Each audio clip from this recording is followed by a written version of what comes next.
ನಮಸ್ಕಾರ ಫ್ರೆಂಡ್ಸ್, ನನ್ನೆಲ್ಲ YouTube ಸಬ್ಸ್ಕ್ರೈಬರ್ಸ್ಗಳಿಗೆ. Video ನೋಡ್ತಾ ಇರೋಂಥವ್ರು ನನ್ನ ವಿಡಿಯೋಗಳನ್ನು ಸಬ್ಸ್ಕ್ರೈಬ್ ಮಾಡ್ಕೊಳ್ಳಿ, ಶೇರ್ ಮಾಡಿ, ಕಮೆಂಟ್ ಮಾಡಿ, ಲೈಕ್ ಮಾಡಿ ಅಂತ ಹೇಳ್ತಾ, NH75ನ ಸಕಲೇಶಪುರ ಹಾಸನ ಮಾರನಹಳ್ಳಿ ಅಂತೇಳಿ ರೋಡ್ ಕೆಲಸ. ಆದರೆ ಈಗ ಸಕಲೇಶಪುರದಿಂದ ಹಾಸನಕ್ಕೆ ಹೋಗ್ತಿರುವಂಥ ರಸ್ತೆ ಬಗ್ಗೆ ಮಾಹಿತಿ.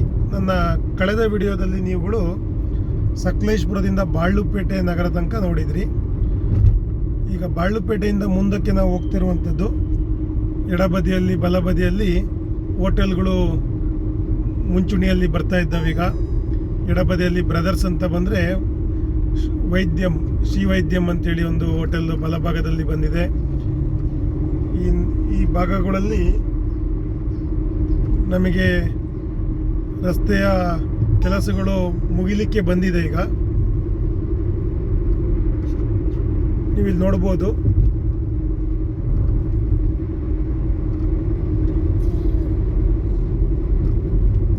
ಇಲ್ಲಿ ರಸ್ತೆ ಗುಣಮಟ್ಟಗಳು ಯಾವ ರೀತಿಯಾಗಿದೆ ಅಂತೇಳಿ ಇನ್ನೊಂದು 2 ವರ್ಷಗಳು ಎಲ್ಲ ದೊಡ್ಡ ವೆಹಿಕಲ್ಗಳು, ಘನ ವೆಹಿಕಲ್ಗಳು ಓಡಾಡಿದ ನಂತರ ಅಲ್ಲಿಯ ಮಾಹಿತಿಗಳು ದೊರಕ್ತದೆ. ಆದರೆ ಇಲ್ಲಿ ಇರುವ ಮಾಹಿತಿ ಪ್ರಕಾರಕ್ಕೀಗ ನಮಗೆ ಚವಲ್ಗೆರೆ ಟೋಲ್ ಗೇಟ್ ಓಪನ್ ಆಗಿರ್ತದೆ. ಹಾಸನ ಸಕಲೇಶಪುರ ರಸ್ತೆಯಲ್ಲಿ ಹೋಗುವಾಗ ಒಂದು ನಮಗೆ ಟೋಲ್ ಗೇಟ್ ರಸ್ತೆ ಸಿಗ್ತದೆ. ನಾನು ನಿಮಗೆ ಕಳೆದ ವಿಡಿಯೋದಲ್ಲಿ ನಾನು ಹೇಳ್ದಂಗೆ ಬಾಗೆ ಮತ್ತು ಬಾಳ್ಳುಪೇಟೆಯಲ್ಲಿ ನಗರ ಭಾಗಗಳಲ್ಲಿ ಯಾವುದೇ ರೀತಿಯಾದ ಅಂಡರ್ ಪಾಸ್ ಅಥವಾ ಫ್ಲೈಓವರ್ಗಳು ಇರೋದಿಲ್ಲ ಅಂತೇಳಿದ್ದೆ ಹೇಳಿದ್ದೆ. ಅದೇ ರೀತಿಯಾದಂಥ ತೊಂದರೆ ಮುಂದಿನ ಒಂದು ನಗರ ಪಾಳ್ಯ ಅಂತ ಬರ್ತದೆ. ಅದು ಆಲೂರು ತಾಲೂಕಿಗೆ ಸೇರುವಂತಹ ಒಂದು ಪಾಳ್ಯ ನಗರ.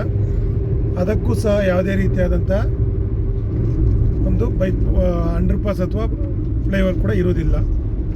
ಅದು ಮುಂದಿನ ದಿನಗಳಲ್ಲಿ ತುಂಬ ತೊಂದರೆಗಳಾಗ್ತದೆ. ಆಲ್ರೆಡಿ ಇವಾಗಲೇ ತುಂಬ ಆಕ್ಸಿಡೆಂಟ್ಸ್ಗಳು ಸ್ಟಾರ್ಟ್ ಆಗಿದೆ. ಯಾವುದೇ ರೀತಿಯ ಅಂಡರ್ ಪಾಸ್ ಮತ್ತು ಫ್ಲೈಓವರ್ಗಳ ಇಲ್ಲದೇ ಇರೋದ ಕಾರಣ ಎಲ್ಲ ಭಾಗದಲ್ಲಿ ಪಾಳ್ಯ, ಬಾಳ್ಳುಪೇಟೆ, ಬಾಗೆ, ಆಲೂರು ಕ್ರಾಸ್ನ ಬಳಿ ಎಲ್ಲ ಕಡೆಯೂ ಕೂಡ ಆಕ್ಸಿಡೆಂಟ್ಸ್ಗಳು ಸ್ಟಾರ್ಟ್ ಆಗಿದೆ.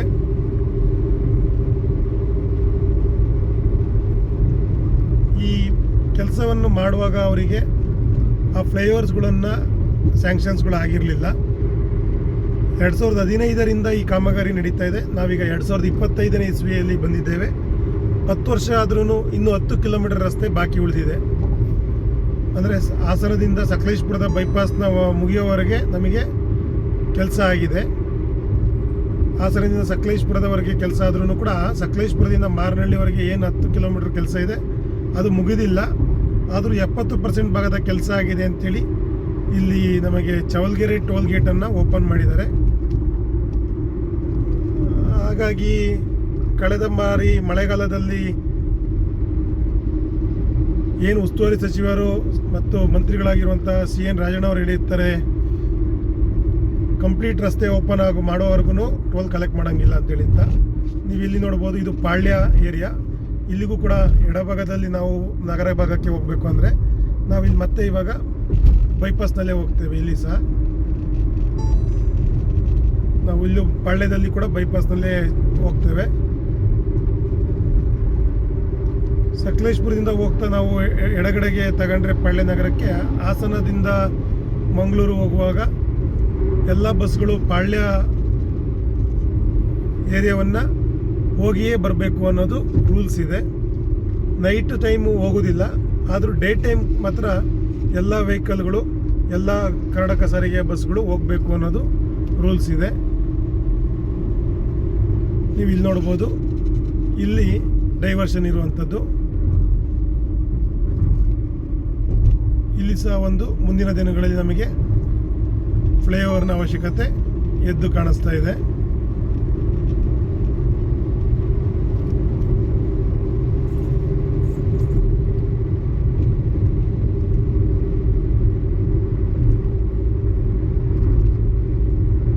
ಕಿಲೋಮೀಟರ್ನ ಕೆಲಸ ಭಾಗಶಃ ಇನ್ನು 6 ತಿಂಗಳಲ್ಲಿ ಮುಗಿಸ್ಲೇಬೇಕು ಅನ್ನೋ ಕಾರಣಕ್ಕೆ ತುಂಬ ವೇಗವಾಗಿ ಕೆಲಸವನ್ನು ಮಾಡುವಂಥ ಕೆಲಸಗಳನ್ನು ಕನ್ಸ್ಟ್ರಕ್ಷನ್ ಕಂಪನಿಯು ಹಾಸನ ಇದು ನಮ್ಮ ಸಕಲೇಶಪುರದಿಂದ ಮಾರನಹಳ್ಳಿವರೆಗೆ ದೋಣಗಲ್ ಮತ್ತು ಹೆಗ್ಗದ್ದೆ ಮಾರನಹಳ್ಳಿ ಭಾಗದ ಕೆಲಸವನ್ನು ವೇಗವಾಗಿ ಮಾಡ್ತಾ ಇದ್ದಾರೆ.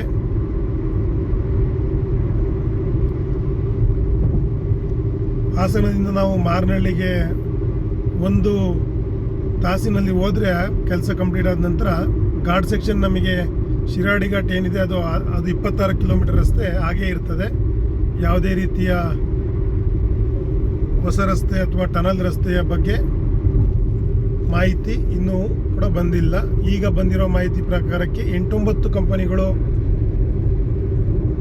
ಮುಂಚೂಣಿಯಲ್ಲಿ ಬಂದಿದ್ದಾವೆ ರಸ್ತೆಯನ್ನು ಮಾಡಲಿಕ್ಕೆ ಬರೋದಕ್ಕೆ ಅಂತೇಳಿ ಅಂತ DPR ಅನ್ನು ಮಾಡ್ತಾ ಇದ್ದಾರೆ ಅಂತೇಳಿ ಅಂತ.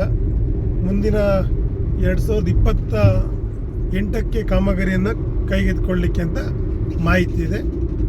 ಅದು ಎಷ್ಟು ದಿನ ಆಗ್ತದೆ ಅಂತೇಳಿ ನಾವು ಮುಂದಿನ ದಿನಗಳಲ್ಲೇ ನೋಡಬೇಕು. ನಾವಿವಾಗ ಇನ್ನೂ 2025ರ ಹೊಸ ವರ್ಷದ ಹುರುಪಿನಲ್ಲಿ ಇದ್ದೇವೆ ಅಷ್ಟೇ. ಈಗ ಇನ್ನು 2-3 ವರ್ಷಗಳ ಕಾಲದಲ್ಲಿ ನಾವು ಅದನ್ನು ನೋಡಬೇಕು.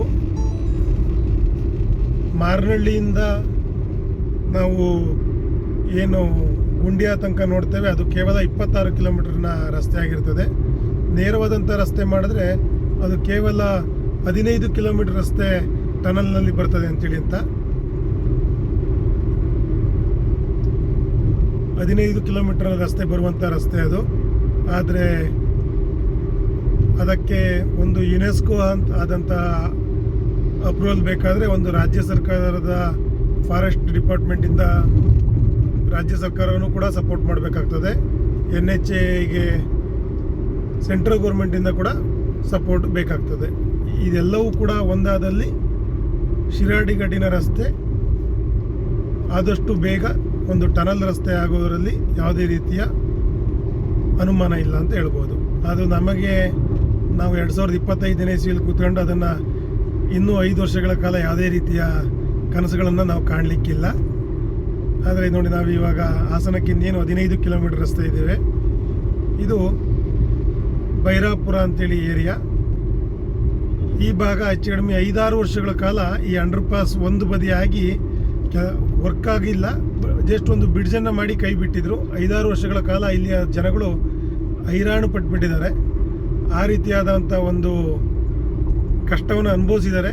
ಈಗ ನಾವು ಸರಾಗವಾಗಿ ಸಾಗ್ತಾ ಇದ್ದೀವಿ ಅಂಡರ್ ಪಾಸ್ನಲ್ಲಿ, ಬೈರಾಪುರ ಅಂಡರ್ ಪಾಸ್ನಲ್ಲಿ. ಎಡಬದಿಗೆ ಹೋದರೆ ನಾವು ಹಾಲೂರು ನಗರ ಭಾಗಕ್ಕೆ ತಾಲೂಕು ಹೆಡ್ ಕ್ವಾರ್ಟರ್ ಆಗಿರ್ತದೆ. ಹಾಸನಕ್ಕೆ ಒಂದು ತಾಲೂಕು ಹೆಡ್ ಕ್ವಾರ್ಟರ್ 13 ಕಿಲೋಮೀಟರ್ ಹತ್ತಿರದಲ್ಲಿ ಇರುವಂಥ ತಾಲೂಕು ಹೆಡ್ ಕ್ವಾರ್ಟರ್. ನೋಡಿ, ನಾವು ಟೋಲ್ ಪ್ಲಾಜಾಗೆ ಇವತ್ತು ಬಂದಿದ್ದೇವೆ. ಸುಂಕ ವಸೂಲಾತಿ ಕೇಂದ್ರ ಮುಂದಿದೆ 500 ಮೀಟರ್. ನಮಗೆ ಕಾರಿಗೆ 50 ರೂಪಾಯಿ ಇದ್ದರೆ ಒಂದು ಮುಖಕ್ಕೆ 2 ಭಾಗಕ್ಕೆ 75 ರೂಪಾಯಿ ಇದೆ. ಬೇರೆ ವೆಹಿಕಲ್ಗಳಿಗೆ 80 ರೂಪಾಯಿ, ಲಾರಿಗಳಿಗೆಲ್ಲ 165, 10 ವೀಲರ್ಸಿಗೆಲ್ಲ 180, 10 ವೀಲರ್ಸ್ಗಿಂತ ಮೇಲ್ಗಡೆ ಇರುವಂಥ ಮಲ್ಟಿ ಎಕ್ಸೆಲ್ಗಳಿಗೆ 265 ರೂಪಾಯಿ ತನಕ ಇದೆ ಒನ್ ವೇ ಸೈಡಿಗೆ. ನಾವಿವಾಗ ಚವಲ್ಗೆರೆ ಸುಂಕ ವಸೂಲಾತಿ ಕೇಂದ್ರಕ್ಕೆ ಬಂದು ತಲುಪಿದ್ದೇವೆ. ಇಲ್ಲಿಗೆ ನಿಯರ್ ಆಗಿರುವಂಥವ್ರು ಅಂದರೆ ಇಲ್ಲಿಂದ ಸುತ್ತಮುತ್ತ 20 ಕಿಲೋಮೀಟರ್ ಇರುವವರಿಗೆ ಯಾವುದೇ ರೀತಿಯ ಸುಂಕ ಇರುವುದಿಲ್ಲ, ಯಾವುದಕ್ಕೆ ಓನ್ ವೆಹಿಕಲ್ಗಳಿಗೆ ಅಂತೇಳಿ ಮೊನ್ನೆ ಇಲ್ಲಿಯ ಸಂಸದರು ಹೇಳಿದ್ದಾರೆ. ಕಾರಣ ಏನಂತಂದರೆ, ಇದು ಚವಲ್ಗೆರೆ ಟೋಲ್ ಪ್ಲಾಜಾ ಆಗಿರೋದ್ರಿಂದ ಇಲ್ಲಿಂದ ಬಾಳ್ಳುಪೇಟೆಯಿಂದ ಒಳಗಡೆ ಬರುವಂಥವರು ಮತ್ತು ಕನ್ಲಿ ತನಕ ಹೋಗುವಂಥವರು ಯಾವುದೇ ರೀತಿಯ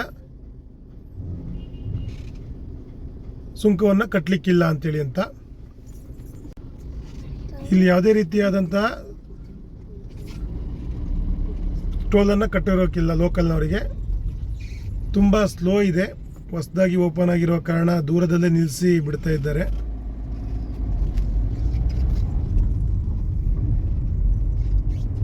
ಚವಲ್ಗೆರೆ ಸುಂಕ ವಸೂಲಾತಿ ಕೇಂದ್ರ ಟೋಲ್ಗೇಟ್, ಚವಲ್ಗೆರೆ ಟೋಲ್ಗೇಟ್, ಹಾಸನ ಸಕಲೇಶಪುರ ಭಾಗದಲ್ಲಿ ಬಂದಿರುವಂತಹ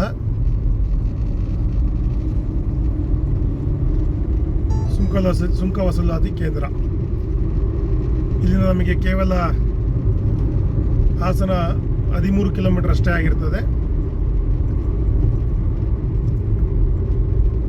ಈ ಟೋಲನ್ನು ಕಟ್ಟಬಾರ್ದು ಅನ್ನೋಂಥವರು ಆಲೂರು ನಗರ ಭಾಗದಲ್ಲಿ ಸುತ್ತಾಡಿ ಮತ್ತೆ ಇದೇ ಹೈವೇಗೆ ಜಾಯ್ನ್ ಆಗ್ಬೋದು.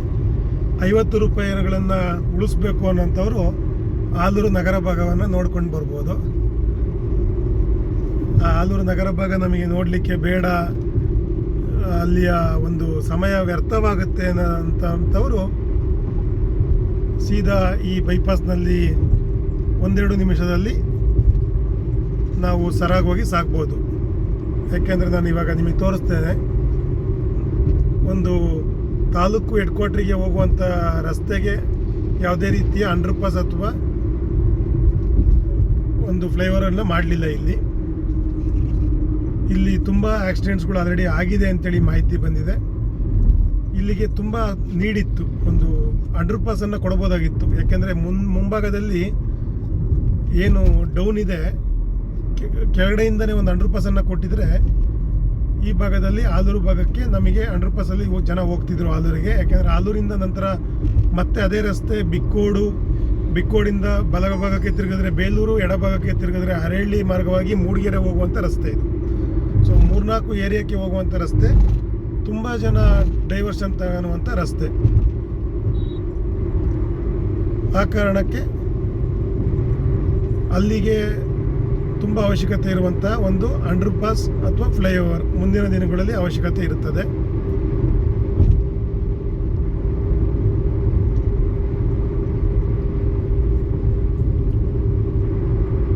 ಆಪೋಸಿಟ್ನಲ್ಲಿ ಹೋಗ್ತಾರಂಥ ವೆಹಿಕಲ್ನವರು ಸರಾಗವಾಗಿ ಇಲ್ಲಿಂದ ಸಕಲೇಶ್ಪುರ ತನಕ ಹೋಗ್ಬಿಡ್ತಾರೆ. ಈಗ ಇಲ್ಲಿಂದ 40 ಕಿಲೋಮೀಟರ್ ಹೋಗಿರೋಂಥವ್ರು ಸಕಲೇಶ್ಪುರದಿಂದ ಮಾರನಹಳ್ಳಿಗೆ ಹೋಗುವಾಗ ಎಲ್ಲರನ್ನ ಬೈದ್ಕೊಂಡೇ ಹೋಗ್ತಾರೆ. ಅಷ್ಟು ಚೆನ್ನಾಗಿರೋ ರಸ್ತೆಯಲ್ಲಿ ಹೋಗಿ ಸಡನ್ನಾಗಿ ಅಲ್ಲಿ ಆಗಿರುವಂಥ ರಸ್ತೆ ಗುಣಮಟ್ಟವನ್ನು ನೋಡಿದ್ರೆ ಯಾವುದೇ ಮನುಷ್ಯನಿಗೂ ಕೂಡ ಕೋಪ ಬಂದೇ ಬರ್ತದೆ. ಅಷ್ಟು ಕೆಟ್ಟದಾದಂಥ ರಸ್ತೆ ನಮ್ಮ ಸಕಲೇಶ್ಪುರ ಮಾರನಹಳ್ಳಿ ರಸ್ತೆ. ಈ ವರ್ಷದ ಮುಂದಿನ 5-6 ತಿಂಗಳಲ್ಲಿ ಅದು ಮುಗಿದಿದ್ದಲ್ಲಿ ಅದಕ್ಕೊಂದು ಸಲಾಮ್ ಅಂತಲೇ ಹೇಳಬೇಕು. 10 ವರ್ಷಗಳಲ್ಲಿ ಕಾಮಗಾರಿಯನ್ನು 45 ಕಿಲೋಮೀಟರ್ ರಸ್ತೆ ಕಾಮಗಾರಿಯನ್ನು 10 ವರ್ಷಗಳಲ್ಲಿ ಮುಗಿಸುವಂಥ ಒಂದು ಕೆಲಸವನ್ನು ಈ ಕನ್ಸ್ಟ್ರಕ್ಷನ್ ಕೆಲಸದವರು ಮಾಡಿರ್ತಾರೆ ಅಂತ ನಾವು ಹೇಳ್ಬೋದು.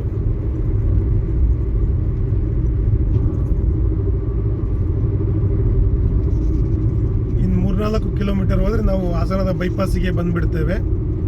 ಹಾಸನದ ಬೈಪಾಸ್ ಕೂಡ ಕಳೆದ ಮಳೆಗಾಲದ ಮುಂಚೆ ನಾನೊಂದು ವಿಡಿಯೋವನ್ನು ನಿಮಗೆ ಮಾಹಿತಿಯನ್ನು ಕೊಟ್ಟಿದ್ದೆ.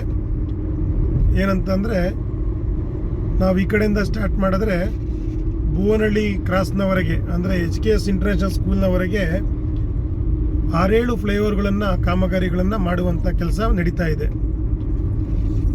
6-7 ಕೆಲಸಗಳನ್ನು ಮಾಡುವಂಥ ಕೆಲಸ ನಡೀತಾ ಇದೆ. ಮೊದಲನೆಯದ್ದು ನಾವು ಕನ್ಲಿಯನ್ನು ಬಿಟ್ಟ ನಂತರ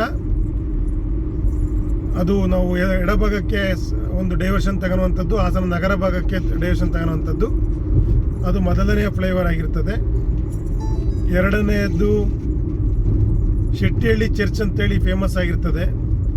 ಮುಳುಗುವ ಹಡಗು, ತೇಲುವ ಹಡಗು, ಮಳೆಗಾಲದಲ್ಲಿ ಮುಳುಗುವ ಹಡಗು ಮತ್ತು ತೇಲುವ ಹಡಗು ಅಂತೇಳಿ ಫೇಮಸ್ ಆಗಿರುವ ಶೆಟ್ಟಿಹಳ್ಳಿ ಚರ್ಚಿಗೆ ಹೋಗುವಂಥ ರಸ್ತೆಗೆ ಒಂದು ಫ್ಲೈಓವರ್ ಕೂಡ ಬರ್ತಿರ್ತದೆ.